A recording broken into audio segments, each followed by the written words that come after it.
Il y en a qui ne connaissent pas les R8. Ils sont très jeunes alors. Les R8, alors je vous le disais, on a les deux propriétaires là. Voilà. On a déjà présenté cette voiture, je crois déjà. On l'a fait déjà. C'est avant le Covid. Oui. En fait, maintenant, c'est une marque, le Covid. Hein, comme la guerre 39-40, 39-45, il y a eu avant et après. Maintenant, le Covid, c'est pareil. Il y a eu avant et après. Donc, celle-ci aurait été présentée avant la guerre. Pardon, avant le Covid. Le deuxième propriétaire, il est où? J'ai perdu. Ah. Il est là. Oh, on a une coupure. Ah, ça a sauté, je crois. Ah, bah, tout à l'heure, on a les deux propriétaires. On a les deux propriétaires. On a une R8S, une vraie R8S, d'accord. Et ici, on a une R8 Gordini. Alors, je vous le dis tout de suite, c'est pas une vraie R8 Gordini, c'est une réplique Gordini. Une réplique de 1100. Vous connaissez les 1100? Tout le monde connaît les 1300. La 1100, c'est la plus rare. La 1100 a dû sortir en quelle année? Je crois en 65. Donc, comme son nom l'indique, elle avait un moteur 1100 préparé. Elle avait des simples phares. Alors, plus grands que la normale quand même. Hein, les grands qui étaient pour les... C'est les grands. C'est les grands phares. C'est les grands phares. Et après est apparu la 1300, en quelle année? 67, par là je crois. 67. Et là on la reconnaît, la 1300. Pourquoi? Parce qu'elle a des phares au milieu, des longues portées, qu'on retrouvera d'ailleurs sur ce modèle-là, la S. C'est clair pour tout le monde. Donc les 1100 aujourd'hui, c'est très très rare. Déjà les 1300, ça ne court pas les rues. Hein. 2500 exemplaires en 1100. Voilà. Voilà. Donc celle-ci, c'est une réplique, c'est parti. On va essayer de parler, sinon on ne va pas y arriver. Donc celle-ci, c'est une réplique sur quelle base? Major. C'est parti des R8 Major de quelle année? 65. 65, la même année qu'une Borg.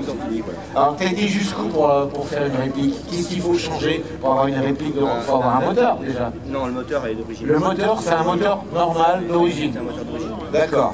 T'as mis les grands phares. Les grands phares, le tableau de bord avec le compte. Alors le tableau de bord, qui est un tableau de bord typé Gordini, hein, c'est ce qu'on peut voir, avec les manos rajoutés. Voilà, oui. Les manos rajoutés.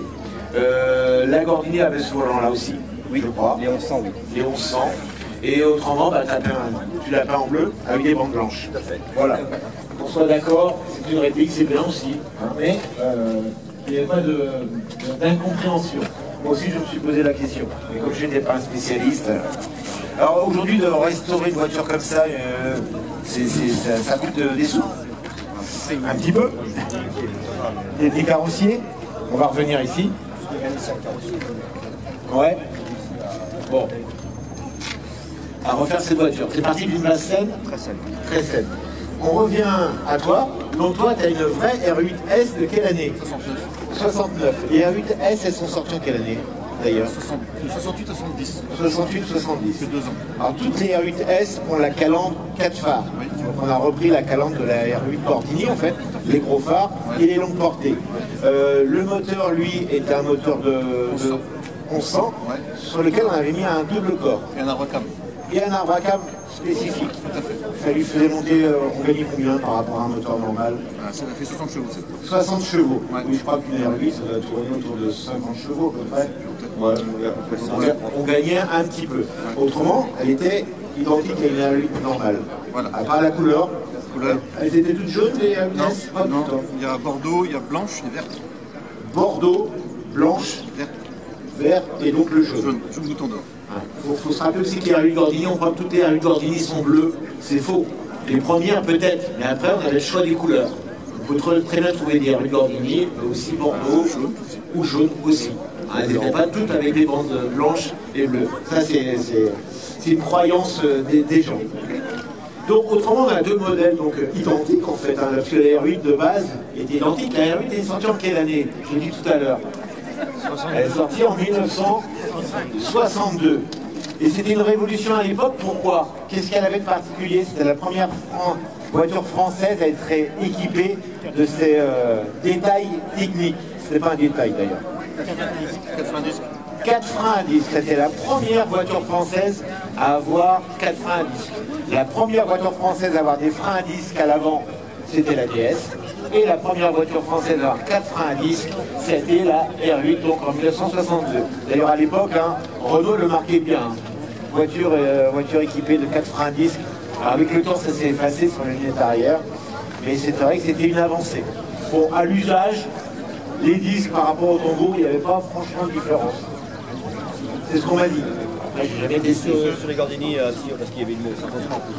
Ah oui, Pas dans le micro. Sur les Gordini, ils mettaient un sarcofrein et Ah. il n'est pas amélioré. La différence encore avec une Gordini, il y avait un cerveau-frein Dans le 8 en première, voilà, il n'y avait pas de sarcofrein. qu'on n'avait pas. un master back. Un master vac. Voilà, c'est une assistance de freinage. Parce qu'à l'époque, l'assistance de freinage, c'était pas toutes les voitures qui l'avaient. C'est vrai. Bon. Alors, l'intérieur, vous prenez les deux voitures, vous allez voir, c'est identique. Là, on a un tableau de bord qui est façon faux bois, hein, comme ça se faisait beaucoup à l'époque, avec quand même des petits manos, hein, comme sur les rues Gordini. Donc, ceux qui n'avaient pas les moyens de s'acheter une rue Gordini, à l'époque, ils se rabattaient sur la S. Ou, ça se faisait déjà à l'époque, on achetait une R8 Major, on la faisait peindre en bleu avec des bandes blanches. Voilà. C'était le custom de l'époque, voilà. Le tuning de l'époque. pardon. Ça fait d'ailleurs la colonie du pauvre, celle-là. La Gordini du pauvre. D'accord. Gordini du pauvre, je retiens ça. Elles ont toutes des jantes alliage, mais qui n'étaient pas montées sur la voiture à l'époque. C'est des jantes d'époque, accessoires, comme on en trouvait plein dans les distributeurs de pièces détachées à l'époque. Alors les deux, alors celle-ci n'a pas d'arceau, celle la tienne a un arceau, c'est toi qui l'as montée. Ouais, c'est la soupe de la coupe gorge. De la coupe-gorge. Vous vous rappelez de la coupe-gorge Denis? On l'a connue. Il y a beaucoup de champions qui sont passés par la coupe-gorge. Citez-moi un champion qui est passé par la coupe-gorge et qui est monté très loin. Jeannot. Jeannot. Voilà, il y en a un autre. Jean-Pierre Jarrier, il était sur la F1 quand même. Jarrier, bon, puis d'autres. Jeannot, il a fini en rallye, mais il a conduit les monoplaces quand même. Voilà. On va ouvrir les portes de ces voitures. Et si on faisait une journée porte ouverte, ça vous dit? On ouvre tous les capots, les portes, les capots. Ça vous dit? Allez. Capot arrière. Capot arrière, capot avant aussi. On va faire une journée porte ouverte R8. Donc R8S, R8 Gordini, entre guillemets, parce que je vous rappelle, donc c'est bien une réplique, hein. Il n'y a pas de souci là-dessus. C'est pas un problème dès qu'on l'affiche. Si on l'affiche, c'est pas un problème. Donc on a un R8 Major. On se demandait combien ça faisait de chevaux tout à l'heure. 50 chevaux. Pas dans les chevaux. Ça fait environ 50 chevaux. Donc on gagne 10 chevaux sur la S à peu près. Hein, c'est pas avec grâce à un double corps et un arbre à cam travaillé. Voilà. La voiture, alors on reste pour l'instant sur la bleue, on va revenir sur la jaune tout à l'heure.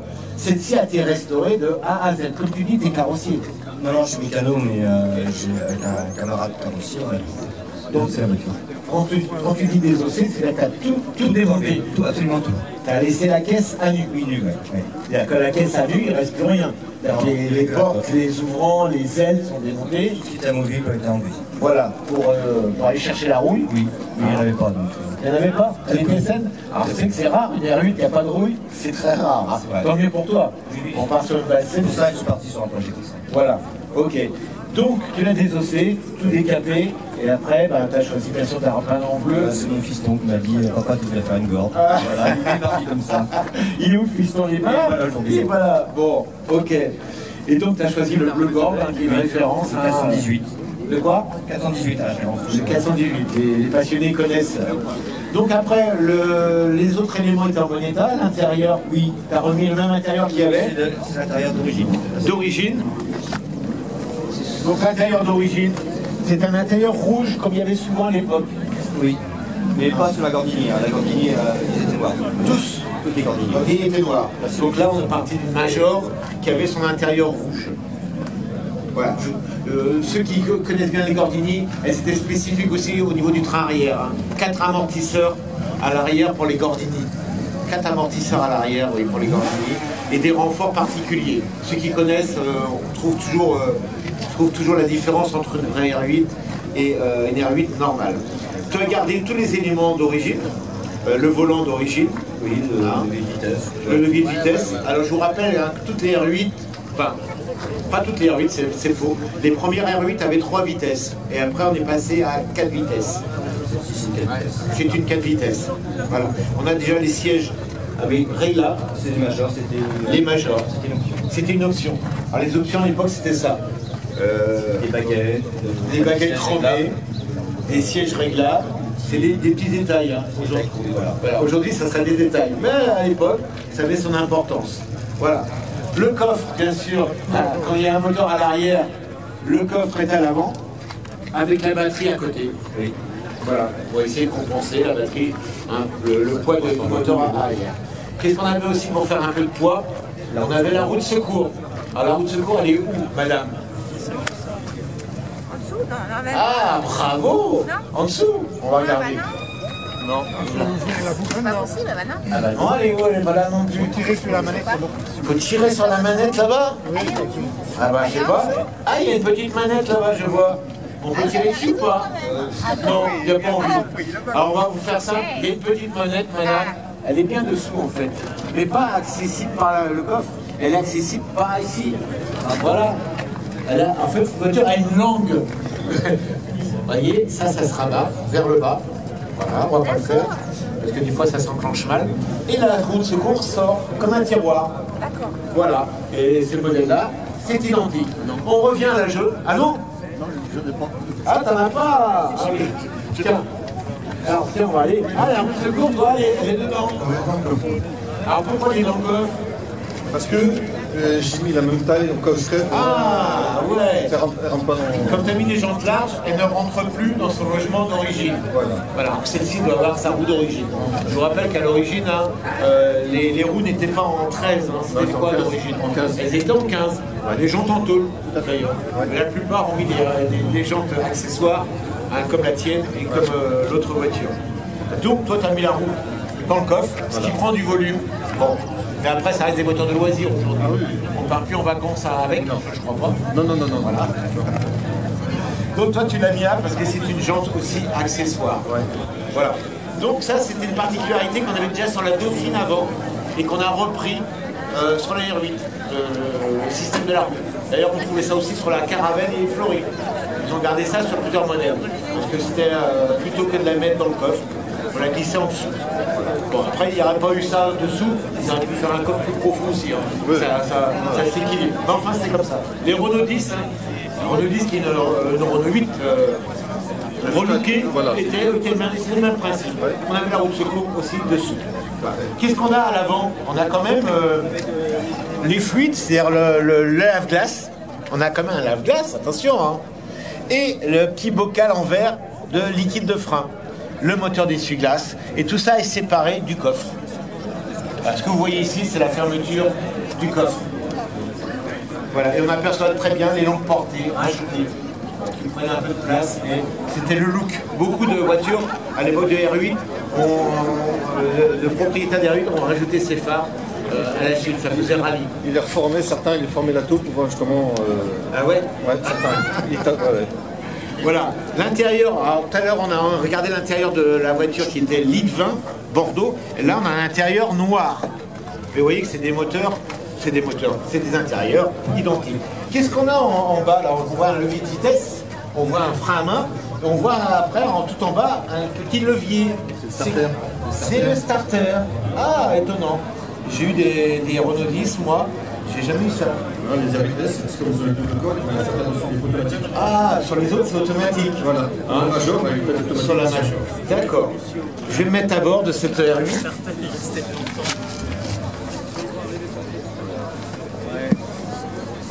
Alors, particularité des R8, des Dauphines, des Caravelles ou des Renault 10, c'est la même voiture. C'est quoi la particularité que je m'assois? Regardez ma position de conduite. Vous remarquez rien? Pédalier de bizarre? décalé. Tu te tais, s'il te plaît? On demande au grand public. Pas le pédalier Il n'y décalé. a pas quelque chose de bizarre? Le pédalier décalé, non? Ah, les pédales. Voilà, les pédales sont pratiquement au milieu de la voiture. Pourquoi? Parce que là, j'ai un passage de roue. Vu que le moteur est à l'arrière, l'habitacle est un peu avancé et que le passage de roue gêne. On ne pouvait pas mettre les pédales ici, vous voyez? Donc on a décalé, ce qui fait que je suis un peu en biais. Et d'ailleurs, quand on regarde bien, la colonne de direction, elle est légèrement en biais aussi. Je conduis un peu en biais. Donc c'était pas idéal. Mais on s'habitue, hein. Vous voyez, quand je vais accélérer, là je vais chatouiller ma partenaire. Hein, ou mon partenaire, ça peut être mon partenaire aussi. Mais l'embrayage, c'est pas Pourquoi ça serait inversé? Pourquoi voulez-vous qu'on inverse? parce que la pédale est différente. Non, on fait de talons. On a l'accélérateur ici, hein. L'embrayage est toujours au même endroit, regardez, voilà. On a un petit levier baladeur, vous voyez. Là aussi, là c'est les genoux de madame, de monsieur Voilà. qui l'avait touché. Et bien non, les pédales sont dans le bon ordre, il n'y a pas de problème. On a les commodos, hein, comme sur toute voiture, c'est assez simple, hein. Et le volant façon course, avec des faux trous, vous voyez, hein, du plastique et un faux bois. Ça c'est du faux bois, c'est du véritable formica, on dirait aujourd'hui. Voilà, voiture propre, avec une poignée, ça c'était typique des A8S ou ça t'est rajouté? La Gardini, il a 1300. Comme c'est des voitures très puissantes, le passager s'accrochait dans les virages. Voilà, s'accrochait là pour pas faire sur les joues. Et madame sur les genoux de monsieur, tout le contraire. C'est plus rare. On a quand même des ceintures sur cette voiture. Oui, tout à fait. On est en quelle année, tu m'as dit déjà? 69. 69. Les ceintures étaient obligatoires? Oui. Le montage des ceintures. Oui. Le montage des ceintures était obligatoire en 69. Ouais, 69. Par contre, ce qui est bizarre, le port de la ceinture en 69 n'était pas obligatoire. Suivant. C'est pas facile à suivre des fois. Voilà. Oh, on a une moto là qui vient nous rendre visite. Bonjour. Oui, oui. Et on vous laisse passer. Voilà. Voilà que je continue ma présentation. Et il y aura une déviation dans le coin. Alors, on a des sièges là, ici, qui ne sont pas réglables. Contrairement. Si. Ah. La mallette est juste là. Ah oui, mais pas réglable, pas le dossier. Non. Je parlais du dossier. Ah, pardon, Le c'est dossier quoi? n'est pas réglable comme sur l'autre. C'était l'option. On est sur une Major, bizarrement une Et S. S, ça avait aussi l'option comme la Gord aussi. Voilà. Le lave-glace, alors c'est ça le lave-glace. Il avait sa petite poussoir, c'était une pompe. Vous pompez, comme disaient les Shadows. Ouais, ça passe pas à certains les Shadows. On pompait, bien sûr, on avait le lave-glace. C'était une option d'ailleurs sur certaines voitures, le lave-glace. L'appareil de chauffage est ici. Voilà. Le climatiseur, si vous voulez. Ça, c'est pas d'origine, ça a été rajouté. Parce qu'ici, vous avez une boîte à gants. Ici, une boîte à gants. Ici, encore une boîte à gants. Ici, une boîte à gants. Bon, là, ça a été bouché. Voilà. Une R8, c'est simple à construire, hein. C'est pas compliqué. Hein. D'ailleurs, la forme d'une R8, on dit que c'est beau une R8, mais quand vous... moi je peux en dessiner une, c'est facile. Hein. Prenez une règle, vous faites 3 volumes et vous avez une Renault 8. Esthétiquement, on ne peut pas dire que c'est esthétique, mais bon. C'est pareil, c'est pareil. C'est carré. La Dauphine est pas tout arrondie. On est sur les formes cubiques, on arrive aux années 60, où on avait des montres qui étaient carrées, voilà. Bon, esthétiquement, ça reste, c'est un mythe, d'accord, parce que la Gordini a fait que c'est devenu un mythe, mais de forme, c'est assez banal, hein. C'est carré. Voilà, assez banal. Bon. Avec la Renault 10, ils ont essayé d'allonger la voiture pour donner du volume au coffre. Donc, comme ils ont allongé l'avant, ils ont été obligés d'allonger l'arrière, ce qui n'apporte rien d'ailleurs à l'arrière, c'est juste esthétique. Donc, la R10 c'était la version luxe de la R8. Voilà, j'en ai eu deux, on va dire ça comme ça. Alors une Renault, alors qui est où mon autre? J'ai perdu, on va se rapprocher tous les deux parce que j'ai un peu perdu. Alors, ces deux voitures-là aujourd'hui, on voit que la cote est R8, quelle qu'elle soit, pas des Gordini, au-dessus, mais une R8 de base, qu'elle soit Major ou simple, la S encore c'est encore autre chose. Aujourd'hui, ça cote pas loin de 10 000 aujourd'hui, une Renault 8 est en bon état. Entre 8 et 10 000, hein, après les prix qu'on voit. Attends. C'était expertisé par un expert automobile de voiture ancienne. Ouais. Il m'a expertisé à 15 000 euros. 15 000 euros. Oui. Et la tienne, elle est nickel. J'étais étonné. D'accord. Alors toi, tu as une R8S un peu plus cotée, je ne sais pas combien. Tu connais la valeur? J'ai fait il y a 10 ans, t'es déjà coûté 12 000 il y a 10 ans. 12 000 il y a 10 ans. Donc tu penses qu'aujourd'hui, on arrive à 20 000? Entre 15 et 20 000. Ouais. D'accord. Dans l'état où elle est. Elle est saine, ta voiture? Elle n'est pas toute jeune, elle est saine. Tout à fait. Ouais. Ouais. Vous avez acheté ces voitures-là, pourquoi? Pourquoi vous avez acheté une R8, pas une Dauphine ou une R16 En fait, parce que ce voiture-là, j'étais un tout fait par hasard. Moi, je suis très DS à l'origine. Ah oui, rien à voir. Je Hein. suis pas lié d'ailleurs avec ce DS. Ah d'accord. Et par hasard. Et par hasard, tout à fait. Explique-nous, c'est Moi, intéressant. j'ai travaillé dans un garage et il y avait un client qui m'avait débarrassé sur le garage de sa maison. il y avait 2 véhicules à débarrasser, dont la Renault 8, et ça s'est passé comme ça. Ah ouais, il y a encore des gens comme ça. Oui. Et oh, j'ai une Renault 8, je sais pas comment faire, viens la chercher. Bah oui, lui, il voulait faire du 8 dans sa maison, et ça s'est fait comme ça. C'était il y a combien de temps ça? C'était en 2014. 2014. Et tu l'as restauré pratiquement tout de suite? Non, T'as mis combien de temps à la restaurer? j'ai fini, j'avais une DS en cours, j'ai fait la DS. Débordé. Et après, j'ai fait le Renault 8. T'as mis combien de temps? Là, il y a 3 ans de boulot à peu près. 3 ans de boulot. Mais pas un temps complet. Hein. Non, un week-end, vacances. dernière à monter. Et toi, tu l'as acheté en cet là, la tienne? Non, par contre, non, je l'ai repeint, donc il y en a un peu pour dessus. Tu l'as repeinte? D'accord. Ça fait combien de temps que tu l'as, toi, la tienne? Ça fait 20 ans. Ah ouais, quand même, t'es un fidèle, toi. Ah oui, j'ai toujours eu un... Ah, toi, tu as... Je suis Renault. Toi, t'es Renault. Je suis Renault, voilà. T'as d'autres voitures que ça? J'ai une R19 CSS. Renault 19 CSS. Ouais. Ouais. Et après, le Furent, 1 kg. Ah oui, c'est plus récent, plus récent, entre guillemets. Une 19 CSS de 91. Et à conduire la Renault... Salut. La Renault 8, excuse-moi. La Renault 8 à conduire, c'est comment?